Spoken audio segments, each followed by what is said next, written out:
1학년 때 보면은 부모님들이 이런 말씀을 하시고 주변에서도 늘 그래요.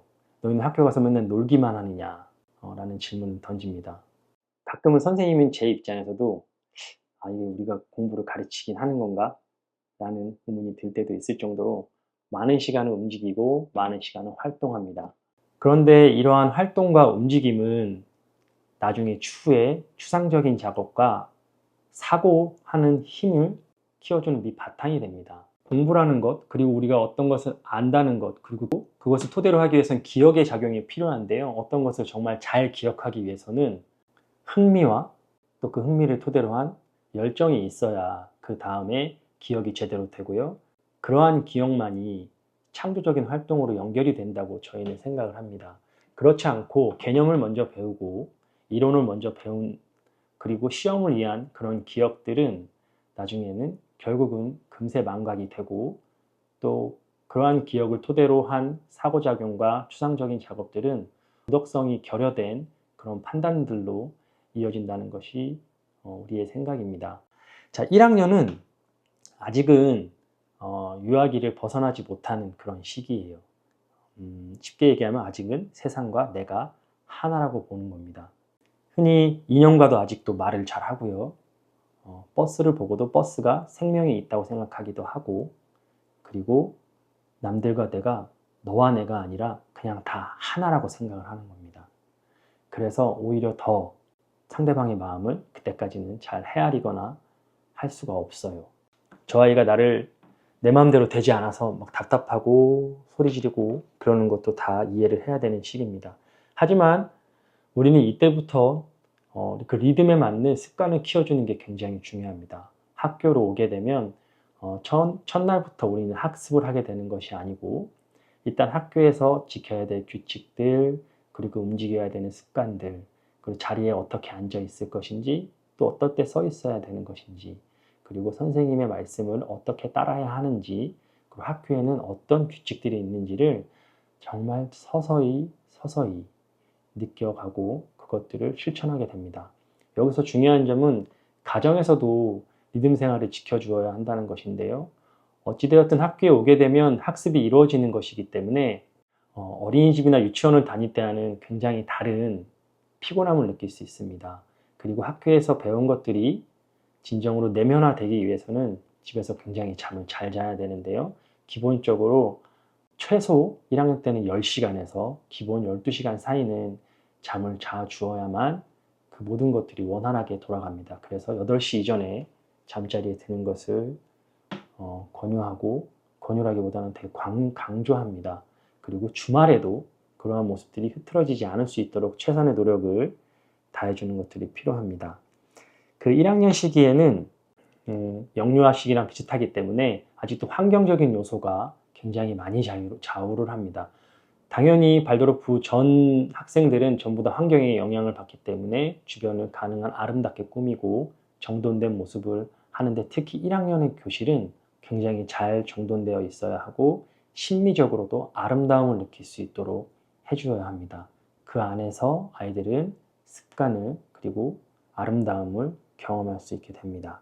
자, 1학년 때 많이 하는 활동 중에서 한 발로 서 있거나 이렇게 평균대를 걸어가거나 또 의자를 뒤집어 놓고 그 위에를 걸어가거나 하는 활동들을 많이 합니다. 우리 몸의 균형을 바로 세우는 작업인데요. 또 올바른 습관 중에 중요한 습관 중에 하나는 잘 앉아 있는 것도 중요하지만 잘 걸어야 합니다. 그러면 잘 걷는다는 것이 무엇인가에 대해서 한번 생각을 해보면 1학년 때 유독 많이 넘어지는 친구들이 있어요.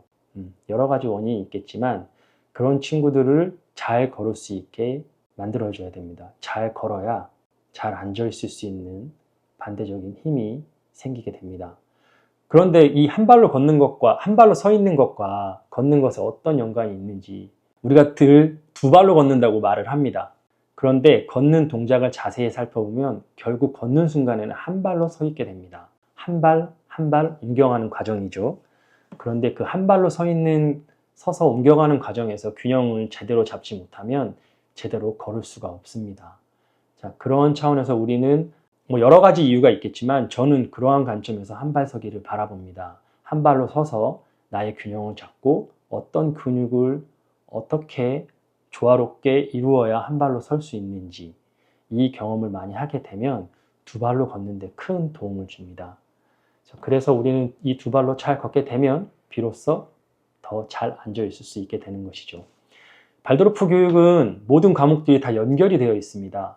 제가 여기서 균형에 대한 관점에 대해서 조금 위에 학년까지 연결을 한번 시켜볼게요.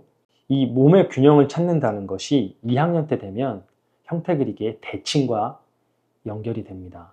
그 대칭은 수직선 대칭으로 해서 거울 반사를 일으키는 그런 대칭이죠. 2학년 발달의 이제 상황에 대해서 다시 한번 설명하도록 하고요. 그 3학년에 올라가면 수학에서 측정을 배우게 되는데요. 이 측정에서는 양팔 저울을 사용하게 됩니다. 이 양팔 저울을 양쪽에 올려놓고 균형을 잡는 행위는 우리가 한 발로 서 있을 때 균형을 잡는 것과 또 연결이 되어 있고 2학년 때 대칭성과도 연결이 되어 있습니다.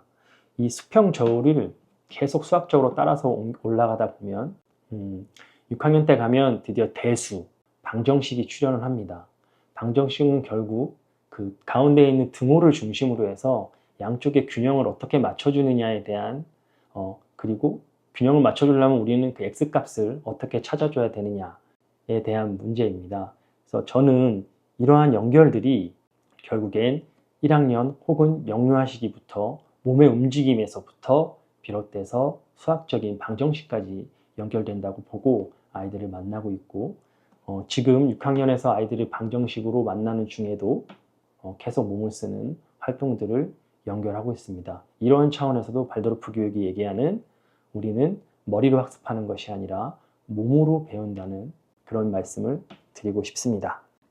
자, 1학년은 이렇게 몸으로 활동하는 것들이 굉장히 많고요. 형태 그리기라는 조금 생소하지만 구분선과 고등선을 이용해서 이 세상을 종이 위에 표현하는 그런 작업을 또 하게 됩니다. 그리고 이야기를 많이 듣게 됩니다. 우리가 아이에게 도덕성을 강조하기 위해서 이럴 때는 뭐 소리를 지르면 안 돼, 이럴 때는 친구한테 양보를 해야 돼 라는 말도 물론 필요한 시기이긴 하지만 그렇게 얘기하면 아이들이 내면으로 잘 받아들여지지가 않고 금방 잊어버립니다. 하지만 이야기 속에서 아이들이 권성징악을 느끼게 해준다면 아이들은 더 내면에 비유와 상징으로 들어갈 수 있습니다. 그리고 역시 여러 가지 활동으로 놀이활동 그리고 미술활동 등을 통해서 호기심과 그런 열정을 자극하게 돼서 아이들이 학습을 할 수 있는 토대를 만들어 주게 됩니다. 수학에서는 줄넘기 그리고 박수치기, 띵뛰기 등을 이용해서 1에서부터 10 혹은 20까지의 수를 배우게 되는데요. 이때는 우리가 그 숫자 2가 무엇인가라고 이렇게 AI나 인터넷에 물어보면 1보다 하나 큰 수 혹은 3보다 하나 작은 수라고 나옵니다. 그리고 또 3을 찾아보면 2보다 하나 큰 수, 4보다 하나 작은 수 이런 식으로 정의가 되어 있어요. 그거 보면서 굉장히 웃었던 기억이 있는데 수를 그렇게 하나하나의 관계라고 표현해야 되나요?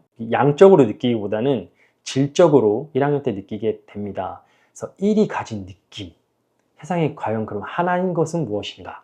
2가 가진 느낌, 그럼 세상에 둘인 것은 무엇인가? 예를 들어 해와 달이 되고 아이한테는 엄마 아빠가 굉장히 중요한 두 개의 상으로 가지고 옵니다. 이런 식으로 해서 1부터 10까지 혹은 12까지 수의 질적인 느낌을 아이들이 가지고 가게 되면 이 수가 가진 이 느낌을 통해서 나중에 수학을 다가가기 때문에 수가 더 복잡하다거나 어렵다거나 하는 느낌을 떨쳐버릴 수 있는 좋은 기회가 됩니다.